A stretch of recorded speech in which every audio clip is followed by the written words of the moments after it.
ఏంది మామ మన బ్రతుకులు ఇంత దరిద్రంగా ఉన్నాయా? అవునలుడు, నాకు కూడా చాలా బాధగా ఉండదే. ఎందుకు మామా? మా ఇంట్లో వాళ్ళు వేరే నీతో పోలస్తున్నారా?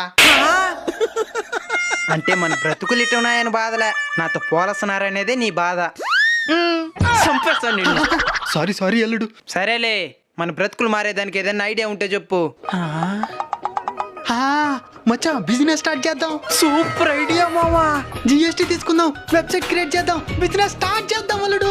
అవును మామా, ట్యాక్సులు కడతాం, కోటీశ్వర్లు అయిపోతాం. అల్లుడు, మనం ట్యాక్సీలు కడితే ధనవంతులు అయిపోతాం. అవును మామా, దానికి ఎందుకు బాధపడుతున్నావా? సంతోషపడు మామా. మనం ధనవంతులు అయిపోతే మనకి రేషన్ కార్డు ఉండదు, అప్పుడు మనకి బియ్యం పప్పు ఫ్రీగా ఏరల్లుడు. అవును మావా, ఇది తెలియకుండా మనం అనవసరంగా బిజినెస్ పెట్టేసుంటామా. నువ్వు చాలా తెలివిమంతుడు మావా. ఇంకేమనుకునేవా?